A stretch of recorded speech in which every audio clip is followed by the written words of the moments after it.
जज इस्तीफा देकर बीजेपी में शामिल हो रहे हैं। बीजेपी के सांसद अनंत हेगड़े कह रहे हैं 400 सीटें चाहिए क्योंकि संविधान बदलना है।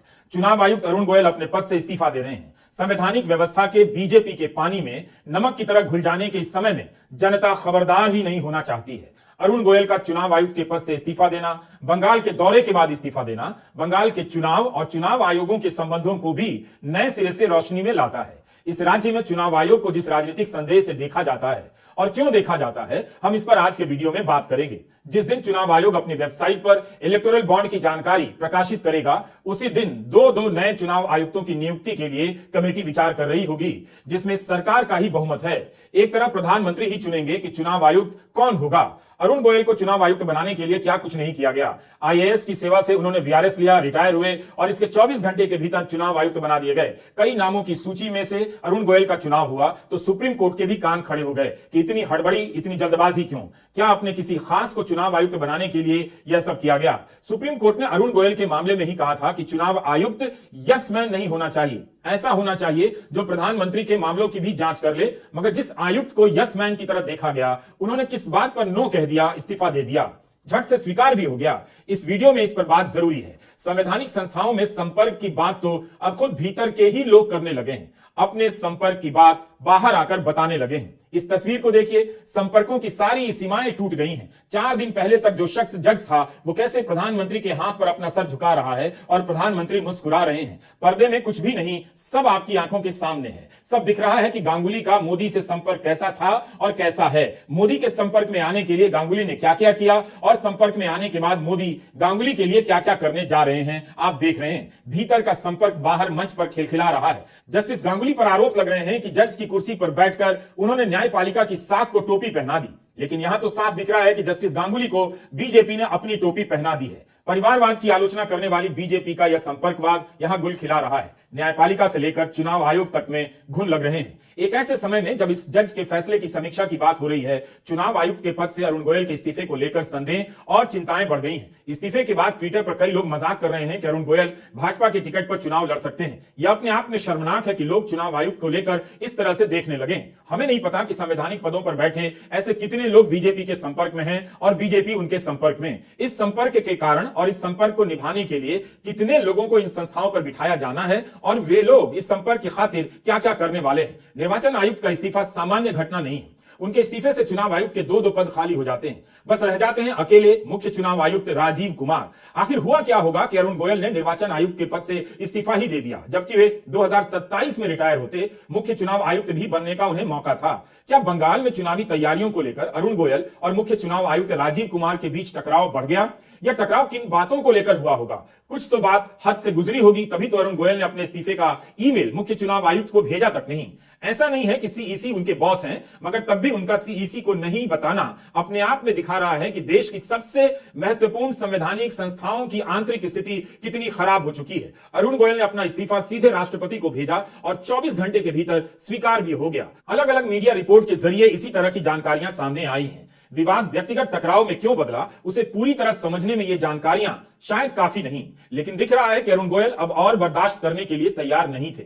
खबरें छपी हैं कि गृह सचिव अजय भल्ला ने मध्यस्थता करने की कोशिश की, मगर सफल नहीं हुए। अरुण गोयल ने अपना इस्तीफा राष्ट्रपति को भेजा और उसे 24 घंटे में स्वीकार कर लिया गया। 5 मार्च को कोलकाता में होने वाली प्रेस वार्ता में वे शामिल नहीं हुए और दौरा बीच में छोड़कर वापस आ गए। तब कहा गया कि सेहत खराब होने के कारण आना पड़ा, लेकिन अब हिंदू में महेश लांगा ने रिपोर्ट किया है कि उनकी सेहत एकदम ठीक थी। वापस आने का असल कारण थे सीईसी राजीव कुमार। आगे बढ़ने से पहले हम यहां बताना चाहेंगे कि इस सरकार से लोहा लेना आसान नहीं।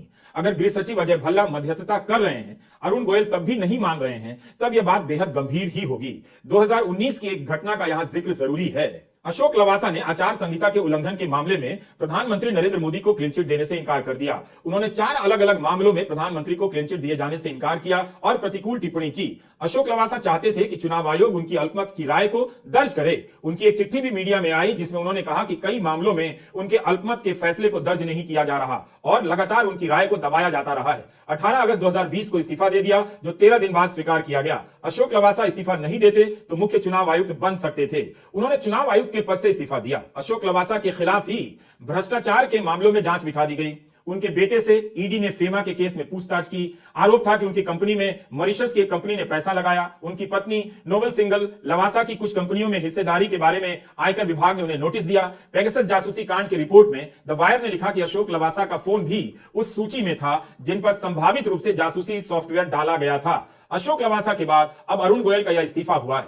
कोई मुख्य चुनाव आयुक्त बनने का अवसर क्यों ठुकराएगा? ठुकरा सकता है जब वो यह तय कर ले कि इस पद पर संविधान की रक्षा करने के लिए आया है, पद पर बैठकर उसके साथ छेड़छाड़ करने नहीं। अशोक लवासा के इस्तीफे का कारण आपके सामने है। अरुण गोयल ने इस्तीफा किन कारणों से दिया पता नहीं।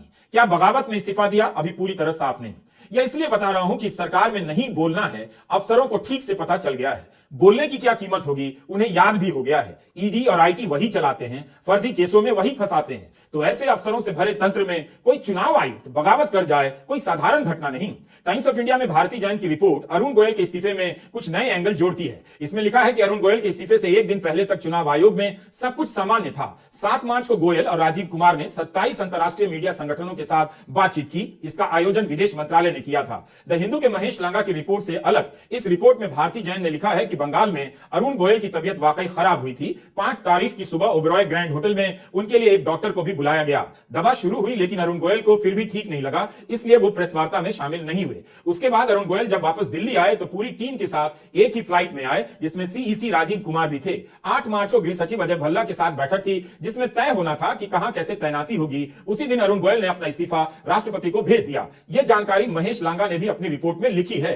दोनों की रिपोर्ट में इतना ही अंतर है कि भारती जैन कहती हैं अरुण गोयल की तबीयत खराब थी, डॉक्टर ने देखा था। महेश लांगा की रिपोर्ट कहती है अरुण गोयल फिट आदमी है, उनकी तबीयत ऐसी नहीं थी कि कोई पद से इस्तीफा दे दे। उसके बाद अरुण गोयल निर्वाचन सदन नहीं गए जो चुनाव आयोग का मुख्यालय है। द हिंदू के महेश लांगा ने सूत्रों के हवाले से लिखा है बंगाल दौरे के दौरान दोनों के बीच मतभेद दिखाई दिए। किसी को इस्तीफे की जानकारी नहीं थी। दोनों के बीच मतभेद है इसकी भी जानकारी नहीं थी क्योंकि मुख्य निर्वाचन आयुक्त राजीव कुमार और निर्वाचन आयुक्त अरुण गोयल ने 9 राज्यों में चुनाव कराए, तब भी दोनों के बीच इस तरह से मतभेद नहीं उभरे थे। लेकिन हिंदुस्तान टाइम्स की अदिति अग्रवाल की रिपोर्ट इस पूरे प्रसंग में कुछ नए विवाद जोड़ती है। अदिति ने बताया कि 17 फरवरी को यह विवाद सामने आया जब शिवसेना का नाम और सिंबल एकनाथ शिंदे के गुट को दे दिया गया। 1971 में चुनाव आयोग का सर्वसम्मति से एक फैसला था कि जब भी ऐसा मामला आएगा तब देखा जाएगा कि विधायिका में और पार्टी के संगठन के भीतर किसका बहुमत है। मगर शिवसेना से सिंबल लेने के मामले में संगठन के भीतर बहुमत पर विचार ही नहीं किया गया। इस आदेश में असहमति दर्ज नहीं की गई मगर 2 आयुक्तों की राय अलग अलग थी। इसी आधार पर एनसीपी का सिंबल और नाम अजित पवार गुट को दे दिया गया। इससे अरुण गोयल सहमत नहीं थे।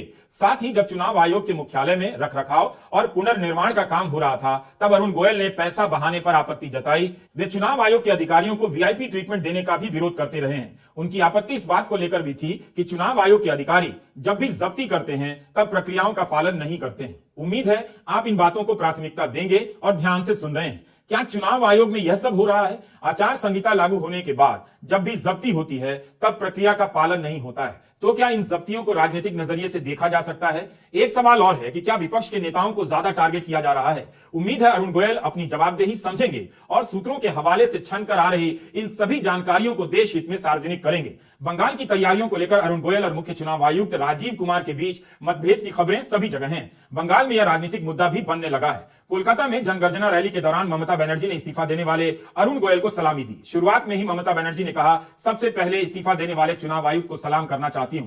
न्यूज रिपोर्ट है कि कैसे वे बंगाल पर जबरन कब्जा करना चाहते हैं लेकिन गोयल ने स्वीकार नहीं किया। इससे साबित होता है कि केंद्र चुनाव आयोग का इस्तेमाल कर रहा है। चुनाव आयोग बीजेपी सरकार के इशारे पर काम कर रहा है। मई 2021 में चुनाव जीतने के बाद विधानसभा में पहली बार बोलते हुए ममता बनर्जी ने कहा था, चुनाव आयोग मदद न करता तो भाजपा को 30 सीटें भी ना आती। इस चुनाव में आयोग की नाक के नीचे रिगिंग हुई है। उन्होंने मांग की कि फौरन चुनावी सुधार किए जाएं, नहीं तो देश का लोकतांत्रिक ढांचा खतरे में होगा। उस चुनाव में टीएमसी ही नहीं वामपंथी दलों ने भी शिकायत की थी कि मतदान केंद्रों पर हुड़दंग हुआ है और चुनावी प्रक्रियाओं की अवहेलना हुई है। आरोप लगाया गया कि गुंडों ने बूथों पर कब्जा कर लिया और चुनावी मशीनरी और पुलिस चुपचाप देखती रही। बंगाल में ईडी और जांच एजेंसियों का प्रकोप पहले से रहा है। तृणमूल नेताओं के यहाँ छापे मारना, जेल में डालना, फिर बीजेपी में बुला लेना। जब से जस्टिस गांगुली इस्तीफा देकर बीजेपी में आए हैं तब से यह भी चर्चा चल पड़ी है कि कोर्ट का इस्तेमाल होने लगा है। चुनाव आयोग को लेकर पहले से ही चर्चा चलती रही है मगर बंगाल के दौरे से लौटकर इस्तीफा देने से चुनाव आयोग को फिर से उसी संदेह की नजरों से देखा जा रहा है। 2019 के लोकसभा चुनाव में बंगाल में 7 चरणों में मतदान हुए। हर चरण में धीरे धीरे केंद्रीय बलों की तैनाती बढ़ा दी गई। प्रथम चरण में 50% बूथों पर तैनाती की गई। चौथे चरण तक आते आते 98% बूथों पर तैनाती कर दी गई। भाजपा ने केंद्रीय बलों की तैनाती का स्वागत किया, लेकिन विपक्षी दलों ने कहा था उन्हीं केंद्रों से ज्यादा शिकायतें आई हैं जहां केंद्रीय बल तैनात है। विधानसभा चुनावों के दौरान बढ़ी हुई तैनाती को लेकर रिपोर्ट आने लगी तो खुद चुनाव आयोग को सामने आकर कहना पड़ा कि केंद्रीय बलों की तैनाती आम प्रक्रिया है, सभी राज्यों में होती है। 2016 में विधानसभा की 294 सीटों के लिए मतदान 7 चरणों में कराए गए। 2021 में 8 चरणों में 27 मार्च 2021 से लेकर 29 अप्रैल 2021 के बीच किसी चरण में 31 सीटें थी तो किसी चरण में 35 सीटों पर मतदान हुआ। 2 मई को वोटों की गिनती हुई। 5वें चरण के लिए अप्रत्याशित रूप से 853 कंपनियां तैनात की गई थी, जबकि केवल 45 सीटों के लिए मतदान हुए। एक राज्य में चुनाव संपन्न होने में 1 महीना लगाया गया। 2016 की तुलना में 2021 में बीजेपी की सीटें बढ़ गईं, मगर ममता बनर्जी की जीत पहले से भी बड़ी हो गई। पिछले चुनाव के मुकाबले 2 सीटें ज्यादा जीती और वोट शेयर में भी 3% का इजाफा हुआ। चुनाव आते ही बंगाल अलग दिखाया जाने लगता है। कंपनियों की तैनाती की संख्या इस तरह से बताई जाती है जैसे भारत का सबसे अशांत और अराजक राज्य बंगाल है। यही नहीं, 7 से लेकर 8 चरणों में लोकसभा और विधानसभा के लिए मतदान कराए गए। अरुण गोयल के इस्तीफे ने बंगाल की राजनीति में चुनाव आयोग को फिर से मुद्दा बनाया है। अधिसूचना के समय ही पता चलेगा इस बार बंगाल को लेकर चुनाव आयोग की तैयारी किस तरह की है। अरुण गोयल का इस्तीफा बंगाल से लौटने के बाद हुआ है, इसलिए इन संदर्भों को आप किनारे नहीं कर सकते। यह मामला असाधारण है, बता रहा है कि चुनाव आयोग जैसी संवैधानिक संस्थाओं के भीतर भी घुन लगने लगा है। आपको याद दिलाना चाहते हैं, जब अरुण गोयल चुनाव आयुक्त बनाए गए तब चुनाव आयुक्त का पद 6 महीने से खाली था। इतने लंबे समय से चुनाव आयुक्त का पद खाली रहे, यह ठीक बात तो नहीं। तो इस बात को लेकर सुप्रीम कोर्ट की संविधान पीठ के सामने सुनवाई चल रही थी, तभी अरुण गोयल की फटाफट नियुक्ति कर दी जाती है। ये वही अरुण गोयल हैं जिनके चयन को मिली चुनौती की सुनवाई के दौरान सुप्रीम कोर्ट ने कहा कि हमें ऐसे चुनाव आयुक्त चाहिए जो यस मैन ना बने, जो घुटनों पर रेंगे नहीं, बल्कि जरूरत पड़े तो प्रधानमंत्री पर भी कार्रवाई करें। एडीआर ने उनकी नियुक्ति के खिलाफ याचिका दायर की थी और प्रशांत भूषण ही वकील थे। कहा कि जिस तरह से अरुण गोयल की नियुक्ति हुई है उससे चुनाव आयोग की स्वायत्तता और स्वतंत्रता प्रभावित हुई है। सुप्रीम कोर्ट ने भी हैरानी जताई कि इनके चयन में इतनी जल्दबाजी क्यों मचाई गई। कोर्ट ने सरकार से 24 घंटे के भीतर जानकारी मांगी कि बताइए यह सब कैसे हुआ। जस्टिस अनिरुद्ध बोस ने कहा कि चयन को लेकर कोई नियम नहीं है, लेकिन हम देखना चाहते हैं कि क्या आपकी प्रक्रिया से ऐसे व्यक्ति का चुनाव हो सकता है जो स्वतंत्र हो। सरकार का यह तर्क था कि 4 अफसरों के बैच में वे सबसे युवा हैं, इसलिए उनका चयन ठीक रहेगा ताकि वो लंबे समय तक पदभार संभाल सकें। उस समय प्रशांत भूषण ने कहा कि 1985 के उनके बैच में कई अफसर उनसे भी युवा हैं, उनके नाम पर विचार नहीं किया गया। अब उन्होंने ही इस्तीफा दे दिया है। क्या फायदा हुआ युवा अफसर को चुनने का? अरुण गोयल का कार्यकाल 2027 तक था, लेकिन 3 साल पहले ही इस्तीफा दे गए। जिस व्यक्ति के चयन पर यह कहा गया कि चुनाव आयोग घुटनों के बल ना रहेंगे, उस व्यक्ति का अचानक इस्तीफा देना क्या इशारा कर रहा है? क्या कहा गया या खुद से इस्तीफा दे गए? अगर उन पर किसी भी तरह का दबाव बनाया जा रहा था तो सवाल है, पिछले साल 9 राज्यों में चुनाव हुए, क्या उन पर तब भी दबाव बनाया गया? क्या वो झुक गए थे या विरोध किया था? सुप्रीम कोर्ट ने चुनाव आयोग की नियुक्ति की एक व्यवस्था बनाई थी, सरकार ने उसे रद्द कर दी और संसद से नया कानून बना लाई।